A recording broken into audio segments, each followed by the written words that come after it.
Hello అండి, అందరికీ praise the lord. ఎలా ఉన్నారు? హ్యాపీ అండ్ హెల్తీగా ఉన్నారా? సో ఎటువంటి టెన్షన్స్ పెట్టుకోవద్దు, అనవసరమైన ఆలోచనలు ఆలోచించొద్దండి. మనం ఎంత ఆలోచించినా కూడా మన శరీరాన్ని నా ఇష్టము నా శరీరం అని అనుకుంటూ ఉంటాం కదా, అంటూ ఉంటాం కూడా. సో మన శరీరంలో మన హైట్ని మనము ఒక్క జానెడు కూడా పెంచుకోలేమండి కదా. సో అట్లాంటిదప్పుడు మనం దేనికోసం ఆలోచించాలి కదా.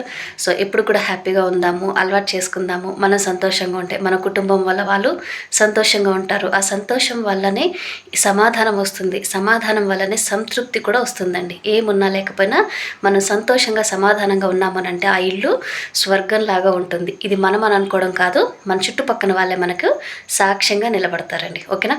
సో అటువంటి సాక్ష్యంగా కుటుంబాలుగా మనం అందరం కూడా నిలబడాలి. ఓకేనా. సో ఇంకొక విషయము, న్యూ ఇయర్ వస్తుంది, ఎలాగా ఏంటి అనని ప్లానింగ్స్ అటువైపు మాత్రమే ఎక్కువగా మైండ్ని పెట్టేసుకోవద్దండి.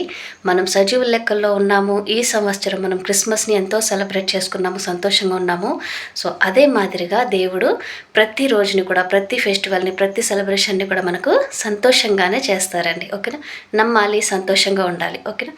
ఎటువంటి టెన్షన్స్ పెట్టుకోవద్దు. ఈరోజు బైబిల్ నుంచి కొన్ని వచనాలు చదువుకోబోతున్నాము. మార్కు సువార్త 6వ అధ్యాయము 41వ వచనం నుంచి అండి. అంతటా ఆయన ఆ 5 రొట్టెలను 2 చేపలను పట్టుకొని ఆకాశం వైపు కన్నులెత్తి ఆశీర్వదించి ఆ రొట్టెలు విరిచి వారికి వడ్డించుటకు తన శిష్యులకిచ్చి ఆ 2 చేపలను అందరికీ పంచిపెట్టెను. వారందరూ తిని తృప్తి పొందిన తరువాత మిగిలిన చేపలను రొట్టె ముక్కలను 12 గంపలు ఎత్తిరి. ఆ రొట్టెలు తినిన వారు 5,000 మంది పురుషులు. ఆయన జనసమూహమును పంపివేయనంతలో దోణి ఎక్కి అద్దరినున్న బెత్సయిదాకు ముందుగా వెళ్ళుడని ఆయన తన శిష్యులను వెంటనే బలవంతము చేసెను. ఆయన వారిని వీడు కొలిపి ప్రార్థన చేయుటకు కొండకు వెళ్ళెను. సాయంకాలం అయినప్పుడు ఆ దోణి సముద్రము మధ్య ఉండెను. ఆయన ఒంటరిగా మెట్టనుండెను. అప్పుడు వారికి గాలి ఎదురైనందున దోణి నడిపించుటలో వారు మిక్కిలి కష్టపడుచుండగా ఆయన చూచి రాత్రి ఇంచుమించు 4వ జామున సముద్రము మీద నడుచుచు వారి యొద్దకు వచ్చి వారిని దాటిపోవలెనని ఉండెను. ఆయన సముద్రము మీద నడుచుట వారు చూచి భూతమని తలంచి కేకలు వేసిరి. అందరూ ఆయనను చూచి తొందరపడగా వెంటనే ఆయన వారిని పలుకరించి ధైర్యము తెచ్చుకొనుడి, నేనే, భయపడకుడని చెప్పెను. దేవుడి వాక్యం ఇంతటితో దీవించును గాక. సో అందరం కూడా మనం ఈరోజు చదువుకునే వాక్యము కదండి. సో ధైర్యంగా ఉండాలి, మనము భయపడద్దు. ఓకేనండి. సో ఒక చిన్న ప్రేయర్ చేసుకుందాం, మీరు కూడా ఏకీభవించండి. మహాపరిశుద్ధుడైన దేవ, యేసయ్యానికి వేలాది వేల స్తుతులు స్తోత్రములు ప్రభా. ఈ రోజు వరకు మమ్మల్ని సజీవ లెక్కల్లో మంచి ఆరోగ్యంతో ఆరోగ్యతో తండ్రి ఆహారంతో మమ్మల్ని పోషించి నీవు ఇచ్చిన ప్రేమ కృపను బట్టి నీకు వందనాలు యేసయ్య.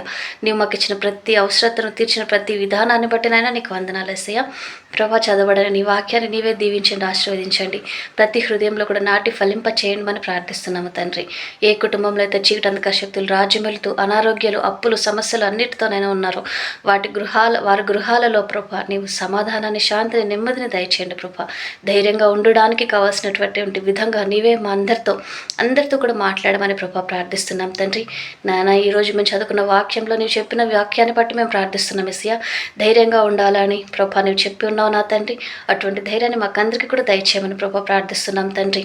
నాయన యేసయ్య, ప్రతి అనారోగ్యంగా ఉన్న వారి మీద నీకు హస్తముంచి దీవించి ఆశీర్వదించమని, స్వస్థపరచమని ప్రార్థిస్తూ నేను ప్రతి విధమైన అవసరాలతో నీ చేతులకు అప్పచెప్పుకుంటూ నీవే మమ్మల్ని అందరినీ కూడా సంతోషంతో నిలబెట్టి నీ రాజ్య వ్యాప్తి కోసం మా వంతు పని మేము చేయడానికి నీవే మాకందరికీ నీ జ్ఞానంతో నింపి నడిపించమని ప్రార్థిస్తూ ప్రతి హృదయంలో కూడా నెమ్మదిని, సంతోషాన్ని దయచేయమని ప్రార్థిస్తూ మనుషుల మధ్యలో ప్రేమను, కుటుంబాలలో ప్రేమను నాయన నీవు దయచేయమని ప్రభా ప్రార్థిస్తూ ఇంతవరకు నువ్వు చేసిన ప్రతి మేలుని బట్టి నీకే వందనాలు చెల్లించుకుంటూ యేసు నామంలో ప్రార్థించి వేడుకొంచున్నాము తండ్రి. ఆమెన్.